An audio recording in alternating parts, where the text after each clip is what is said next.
And welcome to veg and vegan stories. Poha तो लगभग आप सभी ने खाया ही होगा, लेकिन इसको और हेल्दी कैसे बनाएं आज मैं आपको वो बताने वाली हूँ।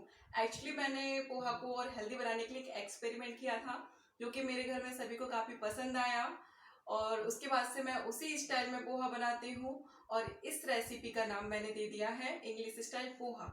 तो इंग्लिश स्टाइल पोहा बनाने के लिए हमको क्या क्या चाहिए आइए हम देख लेते हैं। तो इंग्लिश स्टाइल पोहा बनाने के लिए हम पहले पोहा बनाएंगे। उसके लिए हमने ये ले लिया है 200 ग्राम पोहा ले लिया है। इसको भिगो लिया है पानी से, जैसे कि जो नॉर्मल पोहा बनाने के लिए हम भिगोते हैं। ये देखिए फ्लेक्स सॉफ्ट हो गए हैं।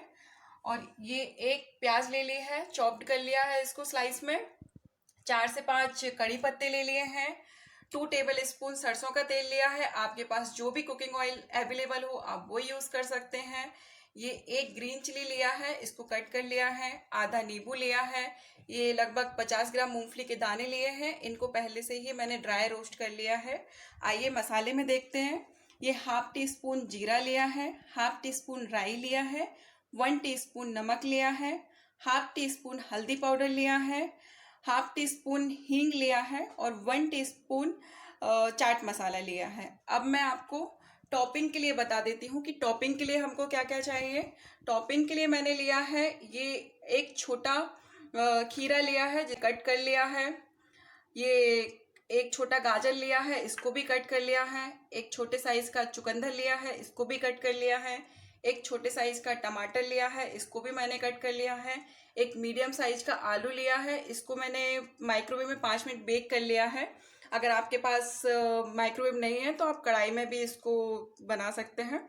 और ये मैंने कुछ धनिया पत्ती ले ली है। एक कढ़ाई ले लेंगे, फ्लेम को ऑन कर देंगे, फ्लेम को हाई रखेंगे जिससे कि कढ़ाई हमारी जल्दी गर्म हो जाए। अब इसमें हम ऑयल डाल देंगे। ऑयल को थोड़ा गर्म होने दीजिए। ये वीडियो आप एंड तक देखिएगा क्योंकि इसमें कुछ ट्रिक्स हैं कि कैसे आपको बनाना है। तेल हमारा गर्म हो गया है। अब इसमें हम जीरा डाल देंगे, ये राई डाल देंगे, कड़ी पत्ते डाल देंगे। फ्लेम को लो कर लीजिएगा। हल्दी पाउडर डाल देंगे, हींग डाल देंगे, थोड़ा चला दीजिए। अब इसमें हम ये स्लाइस किया हुआ प्याज डाल देंगे और इसको थोड़ा गोल्डन ब्राउन होने तक भून लेंगे। प्याज को हमने 1 मिनट तक भून लिया है, ये हमारी गोल्डन ब्राउन हो गई है। अब इसमें हम ग्रीन चिली डाल देंगे और इसको भी आधा मिनट तक भून लीजिएगा। अब इसमें हम ये पोहा डाल देंगे, इसको अच्छे से चला दीजिए और इसमें से आधा नमक डालेंगे, पूरा नहीं डालना है, हाफ टी स्पून लगभग नमक डालना है हमको। इसको अच्छे से चला दीजिए। ये देखिए इसको हमने अच्छे से चला लिया है, अच्छे से मिल गया है पोहा। इसमें हम मूंगफली डाल देंगे और इसको चला देंगे। अब इसमें जो आधा नींबू लिया था उसका आधा रस निचोड़ देंगे इसमें और इसमें से आधा चाट मसाला डाल दीजिएगा और मिक्स कर देंगे। कढ़ाई को हम लिड से ढक देंगे और फ्लेम को बंद कर देंगे और इसको ढका रहने दीजिएगा लगभग 30 सेकंड तक। अब हम टॉपिंग तैयार कर लेते हैं। एक बाउल ले लीजिएगा, उसमें हम ये कटा हुआ गाजर डाल देंगे।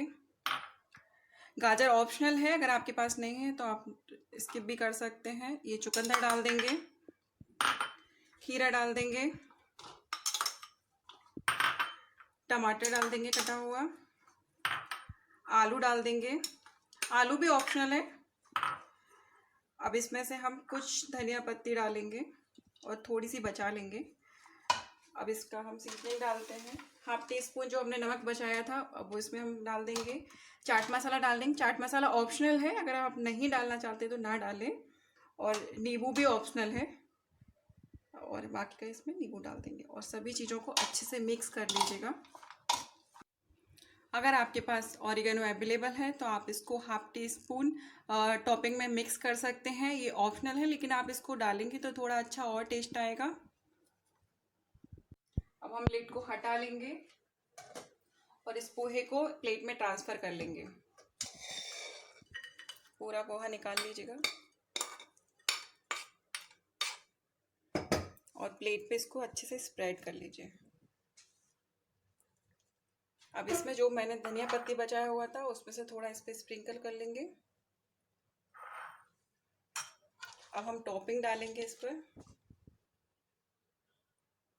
देखिए पूरी जहाँ जहाँ पोहा है सब जगह स्प्रेड कर देना है अच्छे से। और आप देख सकते हैं जितनी क्वांटिटी में हमने पोहा बनाया है उतनी ही क्वांटिटी का हमने ये टॉपिंग तैयार किया है। इक्वल क्वांटिटी में होना चाहिए।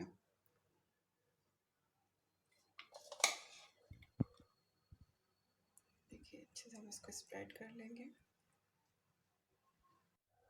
ये देखिए टॉपिंग को हमने पोहा के ऊपर अच्छे से स्प्रेड कर लिया है। पोहा इसमें कहीं भी दिखाई नहीं दे रहा है। अब ये हमारा इंग्लिश स्टाइल पोहा बनकर रेडी है। आपको खाने के टाइम पर इसको मिक्स मत कीजिएगा।